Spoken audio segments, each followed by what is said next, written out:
don't run on the ice, because if you fall down, I won't help you up. Gotta learn somehow.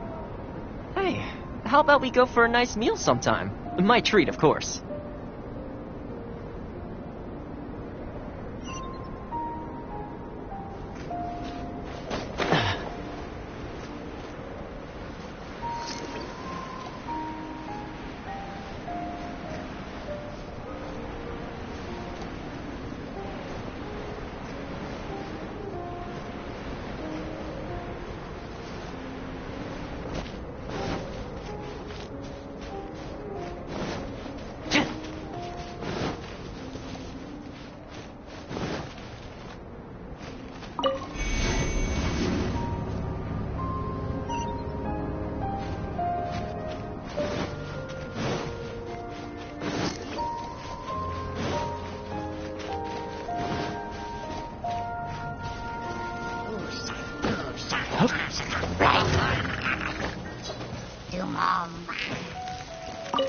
Ow, ow!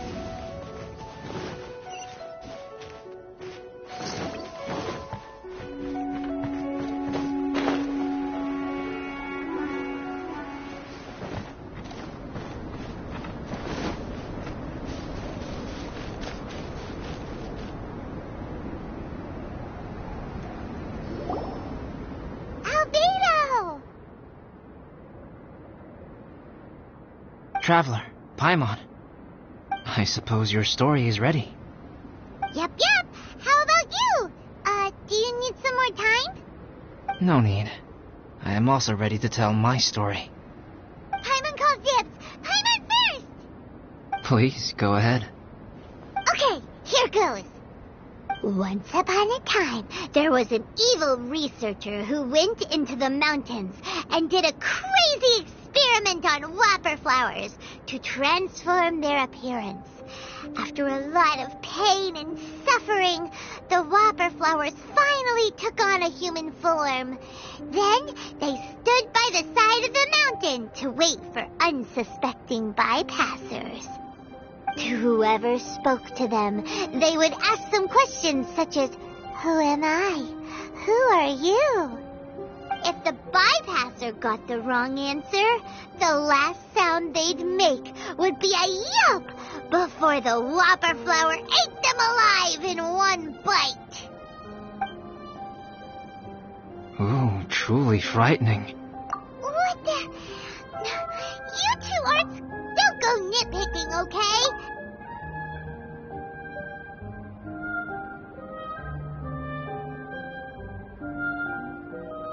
In other words, the whopper flowers would ambush and then completely replace their victims. And then what? Go back to where the person lives? Enter their home? Eat their whole family? Paimon made up this story, but now Paimon's the one who's scared by it. It's a good story. Oh, may I write it down? I may bring it up in future conversations. What for? Just to scare people with? Yes. You've got a real mean streak, Albedo. Mine is a little longer than yours. It starts with an alchemist. A great alchemist once created Subject 1. Subject 1 was her proudest achievement, and successfully blended into human society. No one ever would have thought that this friend of theirs was in fact a synthetic human. However, unbeknownst to Subject 1, the alchemist had tried the same experiment many times before he had come into being. Some of the rejects from failed experiments had been discarded, but had not died. Subject 2 was one such failed experiment. He was swallowed by a great dragon that came to rest upon a snow-swept mountain. Many years later, he was resurrected by the dragon's mysterious power.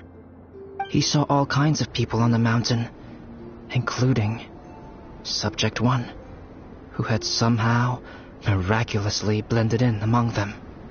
Never in Subject 2's wildest imagination had he thought it possible for experimental life forms such as they to deceive everyone so successfully.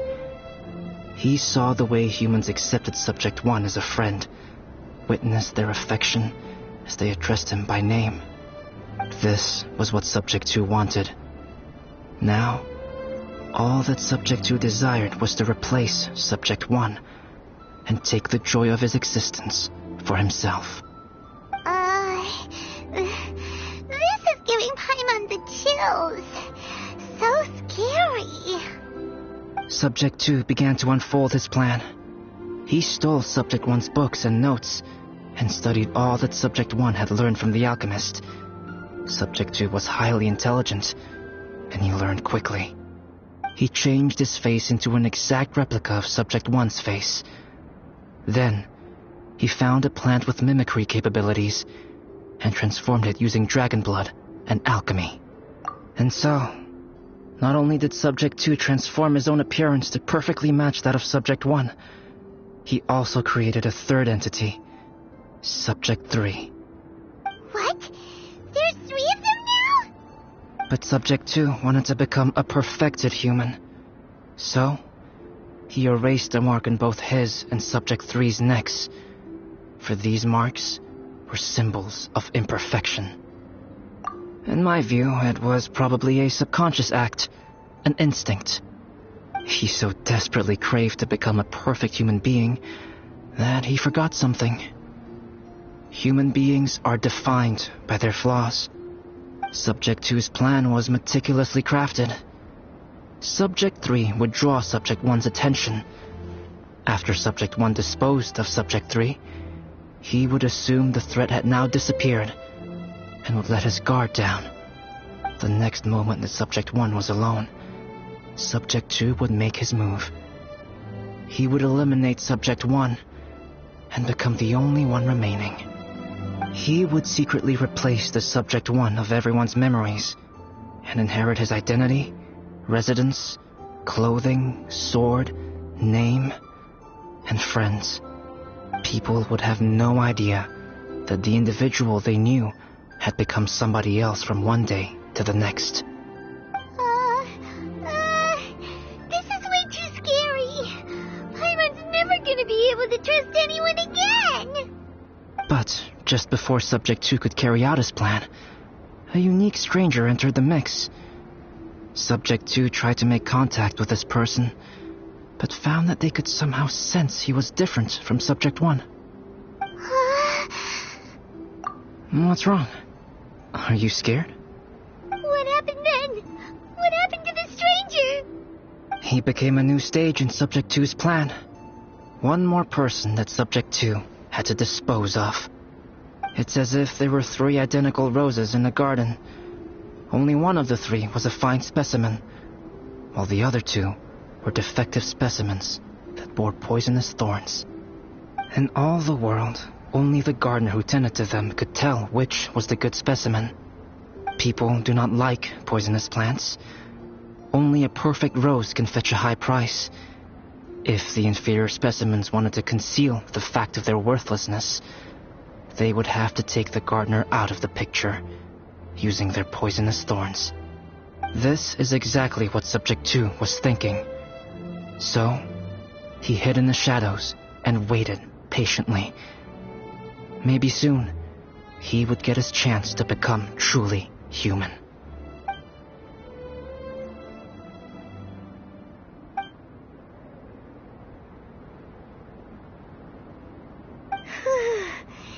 That was intense! So what happened after that? Did Subject 2's plan succeed? Paimon can't bear thinking about it. Fortunately, it is just a story. And even in this story, Subject 2 did not succeed. But you can never let your guard down on Dragonspine. Monsters mutated with Durin's power and blood are also creatures of Rhine-Daughter, just like me. You must beware of all such creatures.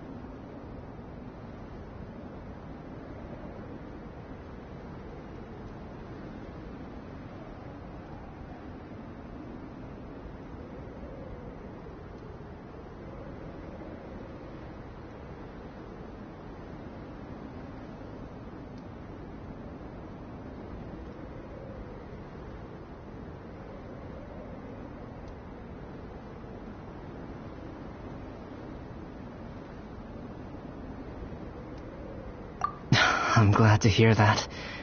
It's okay. I know what I am. You and I are both different, so there is no need for me to hide the truth from you. The only thing is that sometimes, when I think about how mighty the power of alchemy is, I feel so small. As beings who set foot in this world, how arrogant are we in desiring to control our destiny and in desiring to create? Is creation an arrogant act, traveler? If not, why do we call the ones that created us and control us gods? If it is, then what qualifies us to call ourselves creators? How far must we take our reverence and respect, and what purpose does it serve? Nothing special. But whenever I think about it, I feel a twinge of grief. Poor Albedo. Hello? Traveler, are you here? Hey, is that Amber? Thought we might find you here. We're here to deliver a message from Cyrus. There's gonna be a big event down at the base camp, and they want you there too, Traveler. Winter camp is nearing its end. Apparently, even provisional instructors are required to attend. Looks like we need to go, Albedo. Bye for now. Then I won't keep you. I have some things to attend to here, so forgive me for not seeing you down. Don't worry about it. There have been no issues getting up and down the mountain recently. Is everyone ready? Let's not keep them waiting.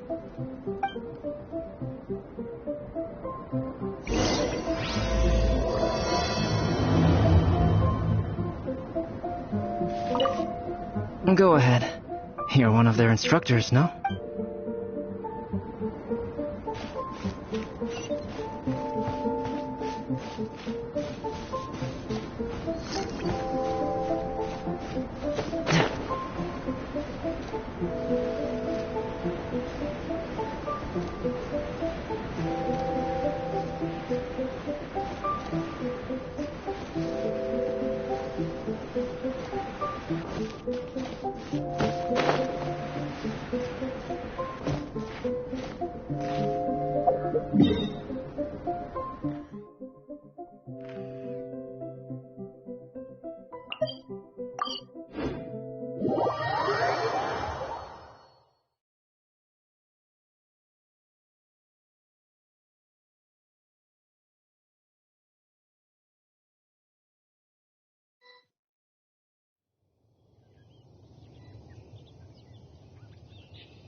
Huh?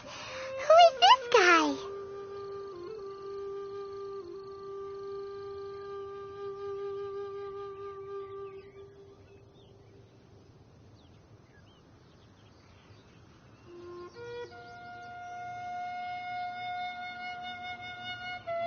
Allow me to introduce Yozerv. He's Joel's father. Dad, this is that traveler I was telling you about. The traveler's helped me out loads in the past, and this time we even built a snowman together. Joel has told me everything about you. I can't thank you enough. Wow, this is amazing. Wait a second. Why is Cyrus discreetly wiping tears away? And what is Pallid doing here? Pallid is the hero of the hour this time. Go on, Pallid. Tell us what happened in your own words. Okay. The weather was fine on that fateful day, and I had a feeling that Lady Luck was smiling down on me. So I trusted my gut and set off to explore somewhere new, somewhere dangerous. Because where there is great danger, there is also great treasure. Why does this sound so hard to believe? But I had only been away from the group for a short while when I fell down a slope and just started rolling. Uh-oh. Did my bad luck rub off on him when we ran into each other on the mountain? The place I fell to was somewhere I didn't recognize, and I'd sustained a few injuries. I remember thinking to myself, this is the worst luck I've ever had in my whole life. Then I met Yoserv. He'd heard the sound of me falling and came out to see what was going on. Huh? Wow! So it was completely by chance then! I thought he must have been someone from the Adventurers Guild here for the event, but after a few words of conversation, it was clear that he was having memory problems. He didn't even know his own name. The temperature was freezing, and there was no time to deal with all that there and then, so I convinced him to come back to the camp with me and figure everything else out after we got there. We got back to the camp, ran into Joel, and the moment he saw him, he froze for a second with this completely stunned expression on his face, and then he started crying out, "Dad! Dad!" That's when Yoserv suddenly started to remember. My memory has still not fully recovered, but Joel and his mother, they are the only ones that I will not, no, that I cannot forget. Daddy. Daddy's right here, Joel. Daddy's right here. Yoserv, don't you remember anything else at all? The poor princess, feeding the foxes? I'm sorry. I have no recollection. Maybe it's because of the head trauma. I'm not sure. I woke up and found myself covered in blood. My things were gone, and there was nothing to indicate who I was or how I got there. I crawled into a cave and settled in for a slow recovery. After my legs and feet were a little better, my hunting skills were what kept me alive. Dad, I was so worried about you. I'm all right now, Joel. Oh, don't cry. Daddy's not going anywhere. I'm here to stay. Oh, this is good. You know what, though? I definitely think my luck got worse after running into Benin on that mountain. I knew it. I just... No. I just meant if it weren't for you, there's no way I ever would have run into Yoserv on a mountain this huge. Besides, we got back safely, didn't we? So don't blame yourself. Maybe sometimes miracles can only happen when you get just unlucky enough. Ballad. When did you become such a smooth talker, huh? Huh? Am I? I was just telling the truth. Oh, yeah. I want to say thank you to the Traveler, Uncle Cyrus, Auntie Eula, and Auntie Amber. Thanks, everyone. You all helped look after me, and I will always remember it. But I guess I can't take the snowman with me, or it'll melt once it leaves Dragonspine. It's such a shame. Oh, I can help with that. One moment. Huh? Eula? Here, take this. It's powdered rime. Just add it to your snowman, and it will never melt. Wow! Really? Oh, this is awesome! You're the best, Auntie Eula! Dad, I have an unmeltable snowman now! How cool is that? How can I ever repay you all? Thank you all. Thank you from the bottom of my heart. Dad, I want to go move the snowman. Can we do it now, please? Okay, I'll be leaving with Joel now. I'm sure I'll see you all another day. Very well, very well. It's time for Pallid and I to have another discussion concerning his breaches of adventurer discipline. Huh? But Cyrus, I think I kind of made up for my mistakes this time, you know? See you guys! Oh, I made this for you and Amber. Think of it as a winter souvenir. Aw, are you sure? This must be really important to you. Come on now, just take it. No need to make such a fuss. Wow! Now our snowman won't melt either! Great!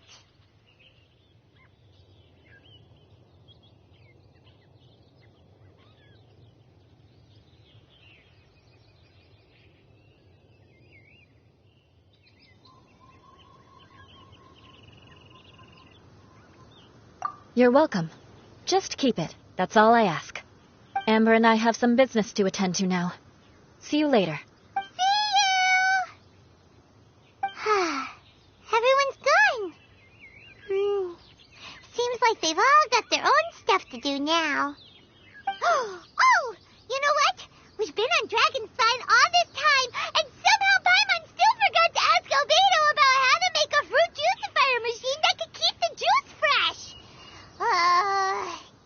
Maybe we should try Timaeus again. He does seem pretty eager to please after all.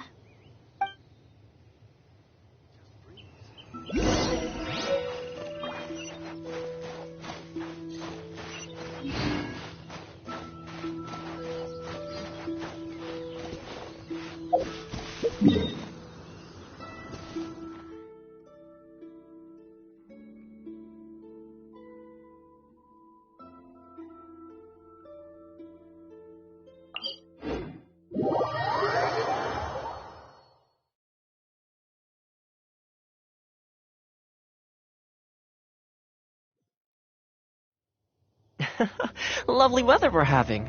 Will you join me for a walk?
Traveler and Paimon, what can I do for you? Wait a minute. You've got that mischievous look on your face. Oh, you're not still thinking about that ridiculous juicer thing, are you? Timaeus, will you help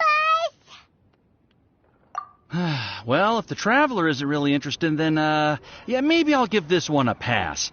It's just the weirdest request ever. No, but Paimon's Sunsettias are gonna go to waste without it. And the time it would take me to research something like that, I could probably pick those Sunsettias again 10 times over. New research project, Timaeus? We meet again. Oh, Albedo, thank goodness. So the situation is, Paimon wants a machine that can turn fruit into juice and keep the juice fresh. I mean, surely it's... Majorly important, that's what it is. If you can manage to invent this, we'll never have to worry about fruit going bad ever again. That's impossible.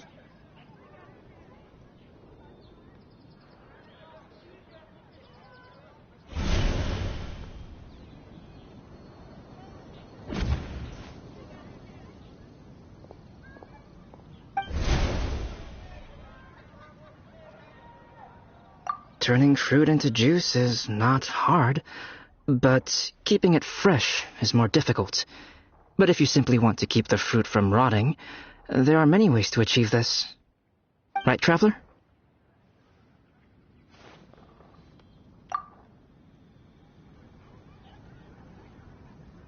What about his neck? What's wrong? Is there something on... From the look on your face, it's as if you thought I just played a practical joke on you that was in exceedingly poor taste. Albedo, you were saying, How do you stop fruit from going bad? Well, one way would be to bury your fruit on Dragonspine, where the snow never melts all year round. But then Paimon won't be able to eat them! You could always live on Dragonspine. No, too cold for Paimon. Or you can give the fruit to me, and I would take it to Dragonspine for you. But since you don't like the cold, you'd have to send someone else to pick them up when you want them. This is where you come in, Traveler.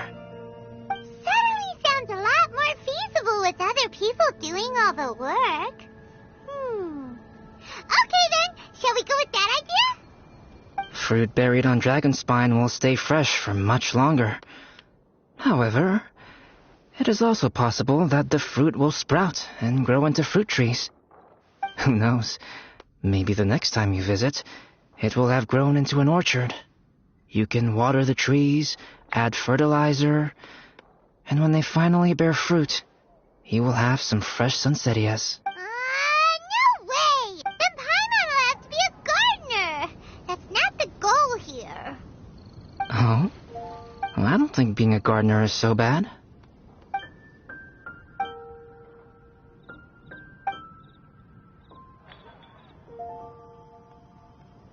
Albedo! Stop trying to get your hands on Paimon's super sweet Sunsettias! It bothers you, does it? Of course it bothers Paimon! They are the rarest, super duper sweetest Sunsettias ever! And they're not for you! Okay, but they're just Sunsettias. I think you're only so attached to them because you don't have much fruit of this quality in your possession. When someone's pockets are full and their spirit is fulfilled, they don't easily fall prey to this kind of yearning. Huh? Really?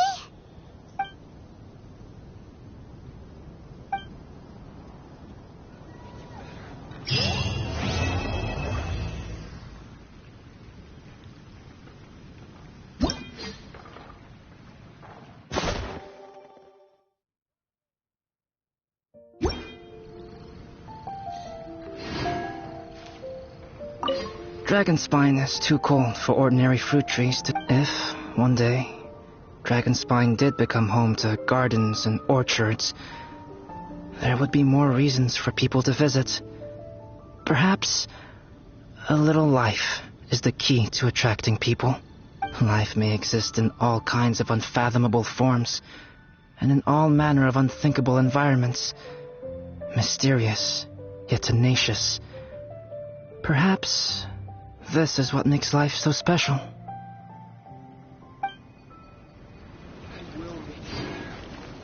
Ancient alchemy truly is fascinating.